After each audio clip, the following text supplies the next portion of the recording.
Shalom, que la paix du Seigneur soit avec vous, aimables téléspectateurs. Très ravi et honoré de vous retrouver dans le cadre de cette nouvelle sortie de Téléjeunes.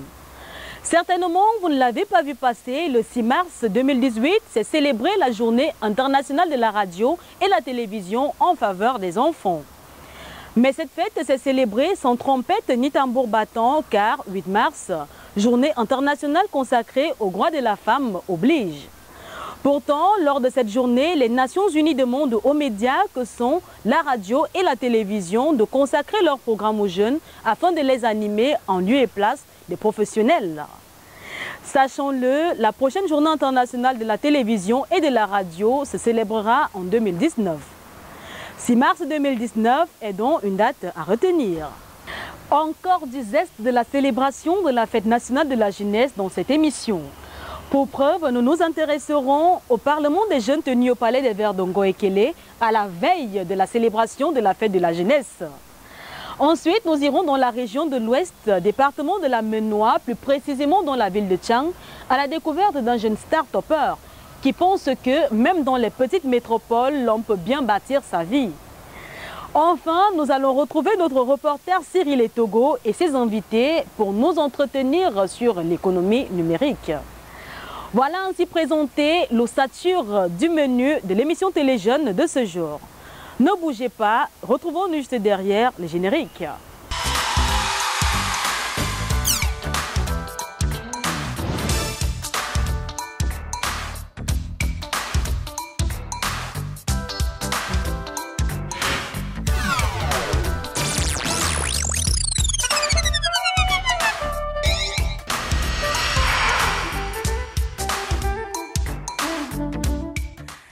Ceci est déjà comme une tradition. À chaque célébration de la fête nationale de la jeunesse, des jeunes sont triés et sélectionnés dans divers domaines sur l'ensemble du triangle national et tiennent leur session parlementaire sur un thème bien précis.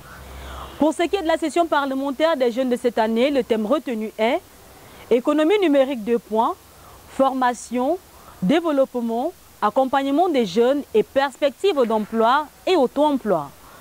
Pour la toute première fois, l'émission Téléjeunes a décidé de couvrir cette session parlementaire des jeunes. Pour ce faire, voici le récit de notre reporter Josiane Choumi.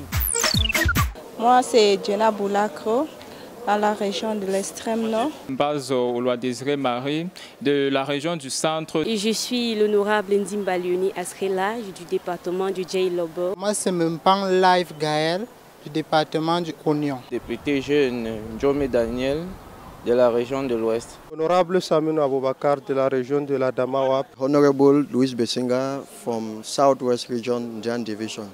I am very happy to be one of the participants of this second edition of the Youth Parliament. C'est vraiment, je ne sais pas, c'est un grand plaisir et l'honneur pour ma région et précisément pour mon département de prendre part à cette assemblée.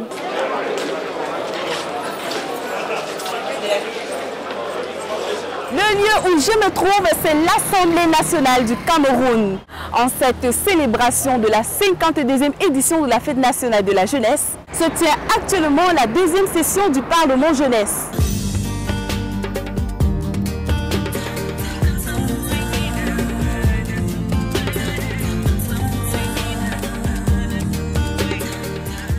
Comme leur père, ils sont 180 députés jeunes, tous issus des 58 départements des 10 régions que compte le Cameroun.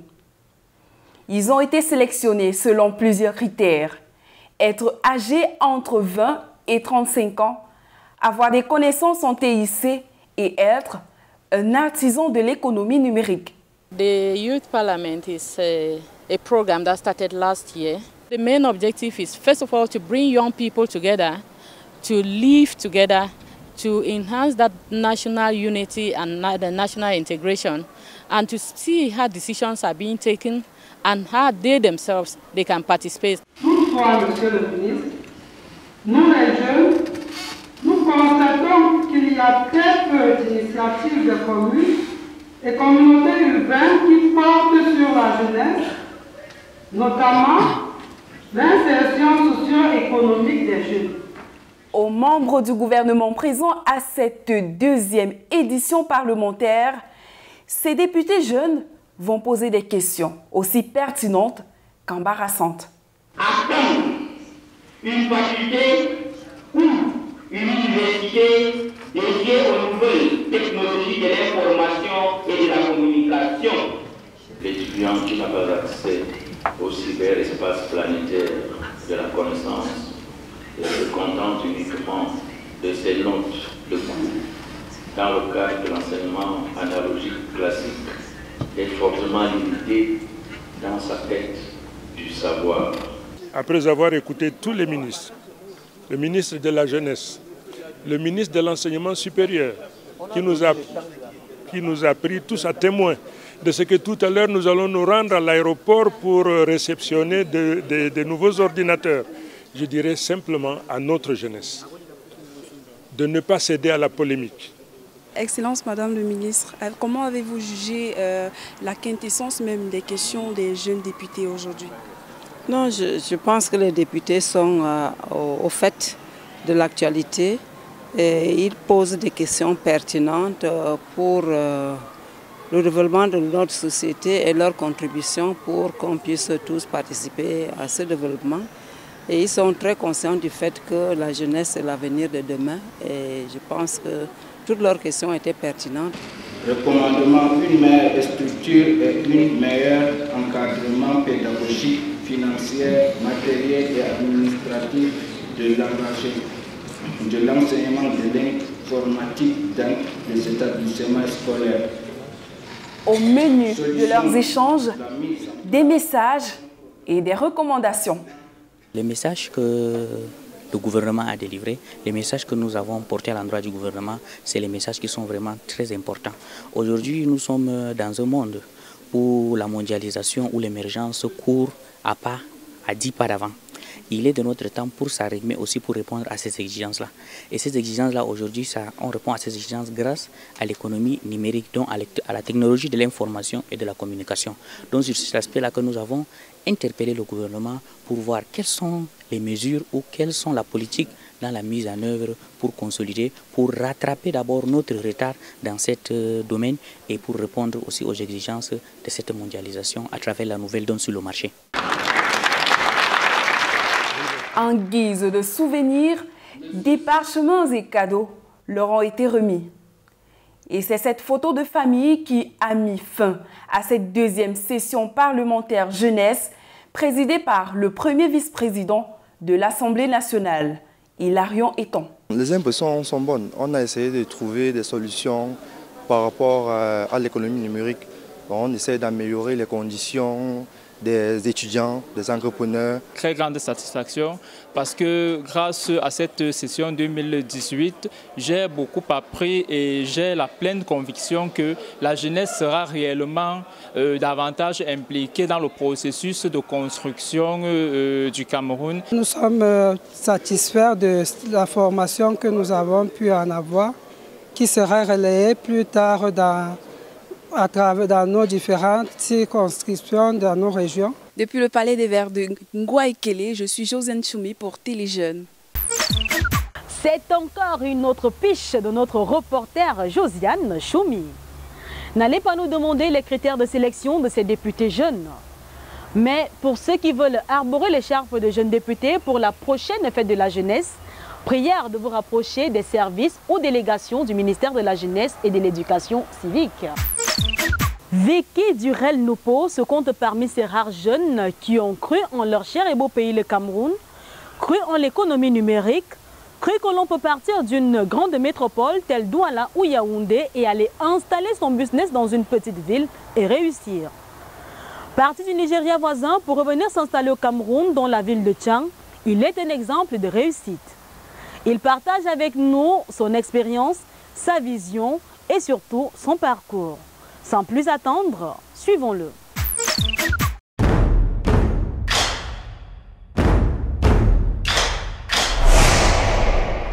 Monsieur Noupo Vicky Durel, en quelques mots, est un jeune qui est né dans le centre du Cameroun, plus précisément dans l'arrondissement du Mbamenkim. Et Mon école primaire, je l'ai fait à l'extrême nord, le premier cycle au lycée bilingue de Sanchou. Après quoi, n'est-ce pas, je suis allé à Banganté pour faire l'enseignement technique, d'abord au collège Sainte-Beuve de Banganté, et ensuite au lycée technique de Banganté où j'ai obtenu mon baccalauréat F3. Quelques années après mon baccalauréat, ou du moins 3 ans après mon baccalauréat, j'ai décidé de quitter le Cameroun. Pourquoi? Parce que quelque chose me manquait. Une passion brûlait en moi. Et cette passion, c'était de concrétiser mes rêves. C'est donc sorti du pays que j'ai pris ma formation, n'est-ce pas, dans l'état de Enugu State au Nigeria. J'ai appris la maintenance en informatique et après quoi j'ai migré pour faire l'ingénierie en programmation en informatique. Quelques années plus tard, et ayant passé presque 8 ans au Nigeria, j'ai décidé de rentrer au Cameroun. L'entreprise Nouvelle Corporation naît quand j'étais en classe de 3e. Nous étions 3 dans notre salle de classe. Nous avions l'habitude de compétir et de faire des dessins qui fait le plus beau croquis.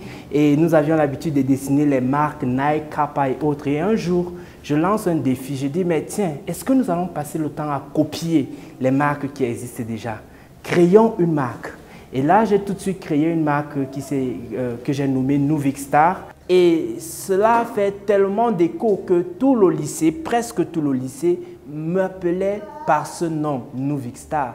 Au point où même les membres de ma famille déjà m'appelaient par ce nom.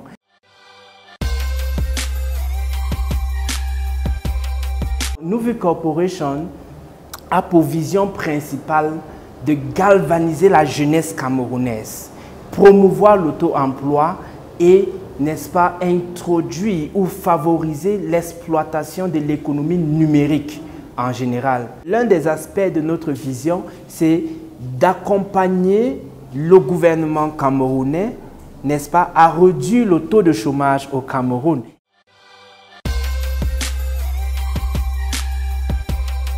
Nous nous focalisons sur le e-commerce. Nous nous focalisons, n'est-ce pas, sur la programmation, la création des applications mobiles, des applications web et tout ce qui a rapport avec le digital et l'économie numérique en général. Nous offrons des services tels que la création des sites internet, nous offrons des services de branding, nous offrons aux entreprises et aux individus des sessions de consultation et de formation pour leur permettre d'intégrer le e-commerce ou l'économie numérique dans leur activité propre.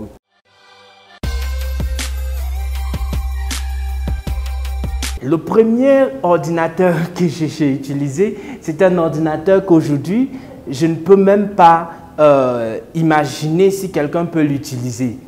C'est un ordinateur très lent, très banal, mais qui m'a donné mon premier capital, si je peux dire.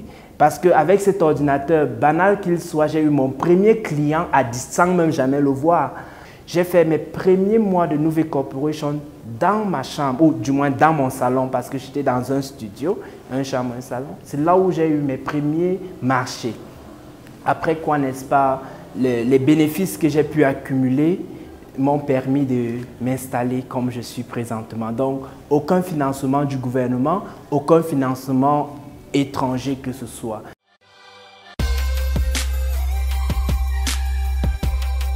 Dans le cadre, n'est-ce pas, de la réduction du chômage au Cameroun, nous avons déjà à notre actif 12 employés et nous avons aussi des stagiaires.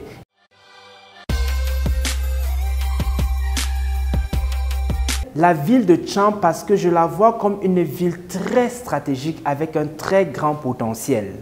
Non seulement elle est une ville universitaire, c'est l'une des plus grandes universités de l'Afrique centrale. C'est l'une des premières villes au Cameroun où un centre d'incubation d'entreprises a été créé, bien que plusieurs jeunes ne le savent même pas parce que ce centre est presque inexploité. Tcham regorge un très grand potentiel, mais aussi l'une des raisons, c'est que c'est une ville très moins polluée que les autres grandes métropoles.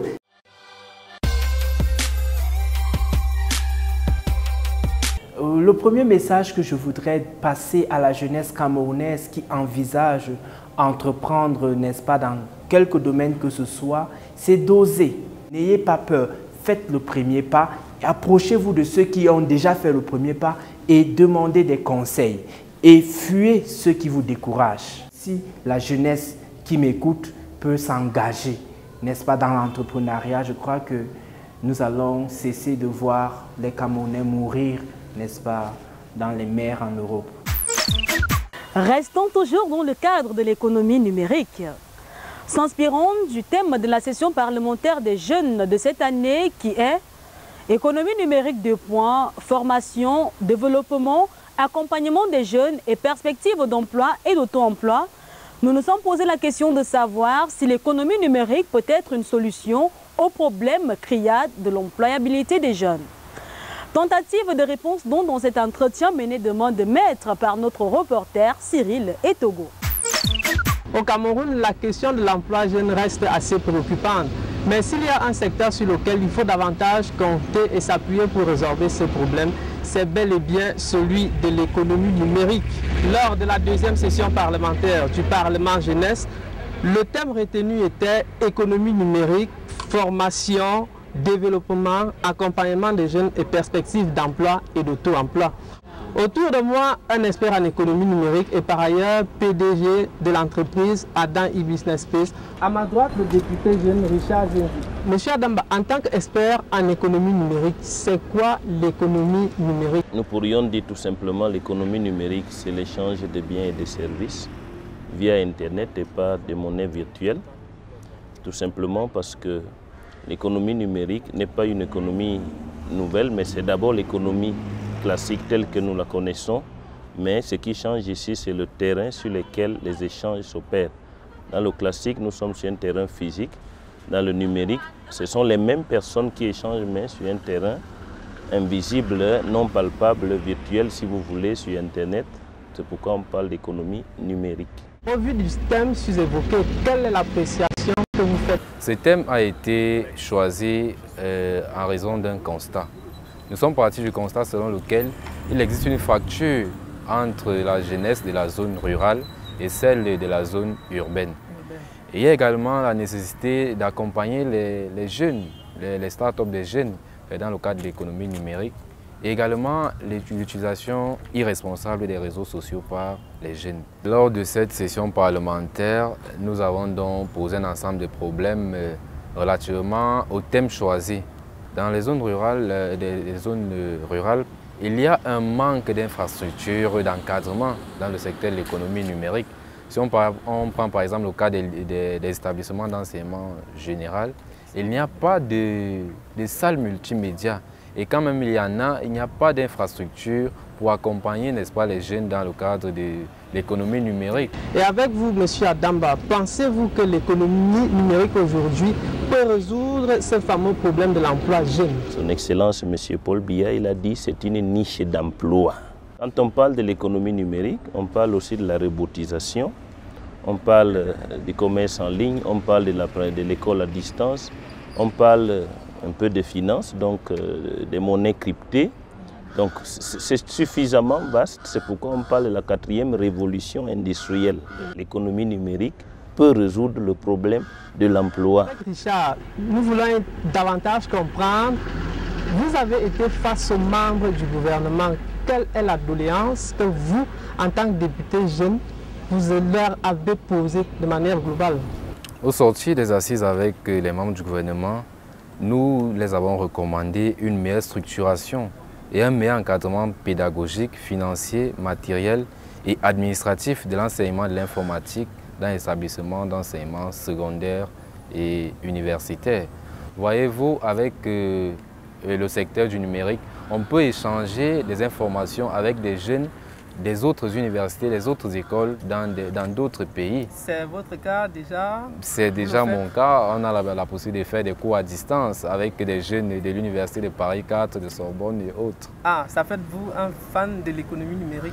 En quelque sorte. Okay. Nous avons également sollicité la mise en place d'un programme d'équipement de l'ensemble des établissements scolaires publics en salles multimédia notamment dans les zones rurales. Nous avons également souhaité, dans le cadre de la décentralisation, une réelle implication des collectivités territoriales décentralisées dans la promotion sur le plan local de l'économie numérique. Nous conseillons à nos pères jeunes d'aller davantage sur les réseaux sociaux pour se rapprocher du monde de l'industrie et non pour le narcissisme. Oui, vous conseillez aux jeunes de se rapprocher des réseaux sociaux pour être au cœur de tout ce que la mondialisation aujourd'hui peut leur apporter en bien.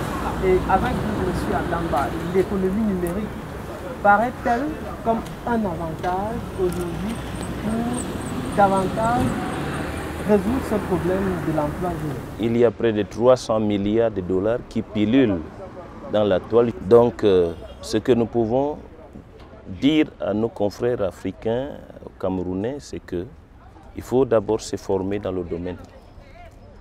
Se former, déjà, il faudrait que nous précisions qu'il n'existe pas un métier qu'on appelle économiste numérique.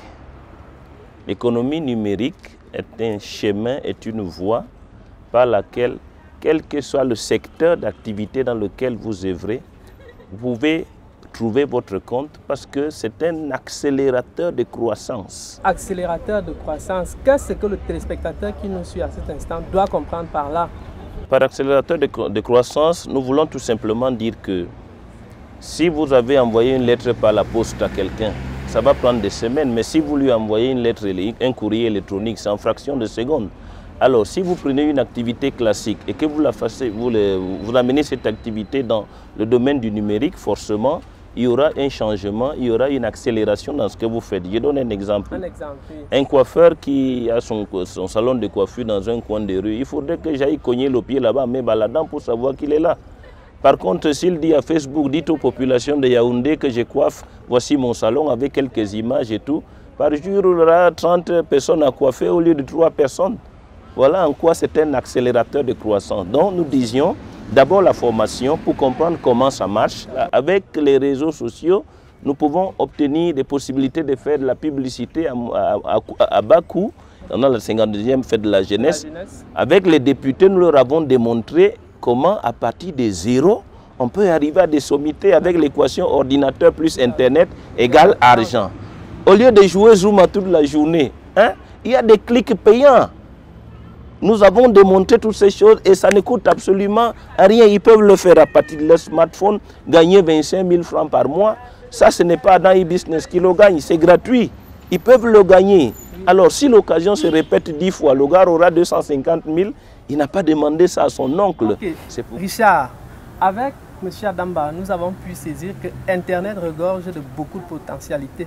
Mais entre-temps, quand même, au niveau de la formation dans nos écoles, qu'est-ce que vous, à votre niveau, vous avez essayé de porter comme doléance au niveau des membres du gouvernement? La mise en place d'un programme d'équipement de l'ensemble des établissements scolaires publics en salles multimédia, notamment dans les zones rurales, afin de résorber cette fracture. Nous avons également pensé, n'est-ce pas, à la création d'une université spécialisée dans le cadre de nouvelles technologies de l'information et de la communication.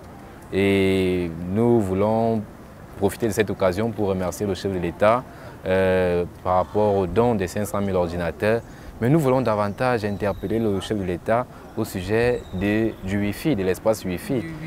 Oui, nous avons également saisi les membres du gouvernement à ce niveau et nous les avons recommandé, n'est-ce pas, la mise sur pied d'un espace Wi-Fi dans toutes les universités du Cameroun, Dans toutes les universités, mais l'université, elle est un peu plus haute.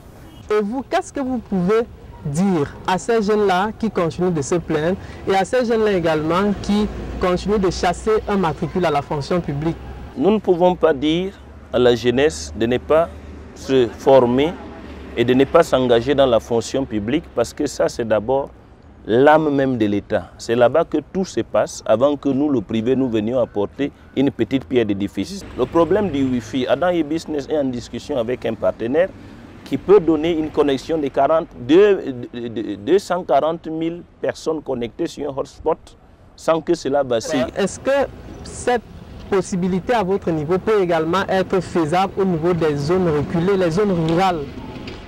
Le tout, c'est tout simplement une question de volonté.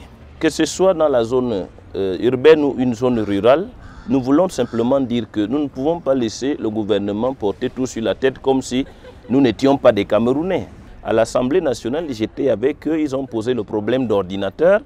J'ai dit à haute voix, eh bien, ce n'est pas impossible de leur donner un ordinateur chacun pour les 180 députés. Mais si nous donnons les ordinateurs pour jouer à Zuma, ça ne marche pas. Mais si nous leur donnons les ordinateurs en leur montrant comment ils peuvent rentabiliser cela, alors nous sommes d'accord. Ok, Richard Zenzi, un message à l'endroit de nos chers jeunes téléspectateurs.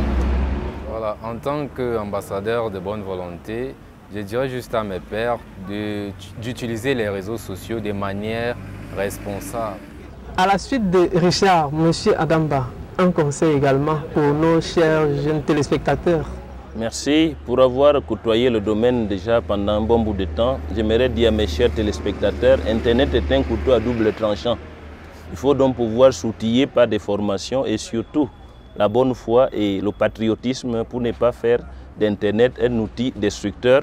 J'aimerais dire qu'on peut s'en sortir encore au Cameroun, on peut réussir son entrepreneuriat au Cameroun, on peut réussir son entreprise et arranger tout ce qu'on a rêvé.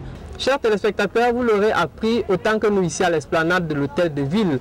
En nous inspirant du thème retenu et débattu par les députés jeunes, il est désormais clair que la question de l'emploi jeune trouve sa solution dans l'économie numérique.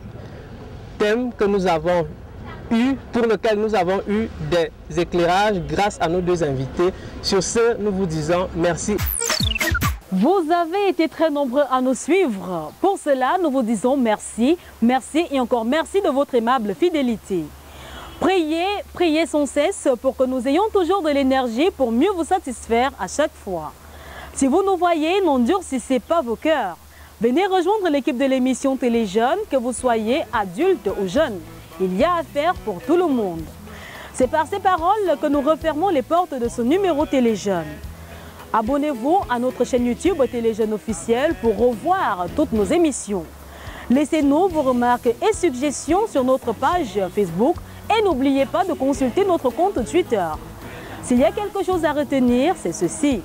Ne vous demandez plus ce que votre pays a fait pour vous, mais plutôt ce que vous avez fait, faites et ferez pour lui.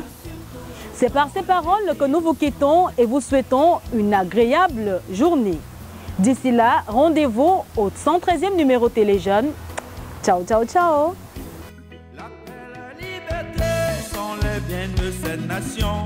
Ton combat quotidien, sans faille ni émotion, quelles que soient tes appartenances, tes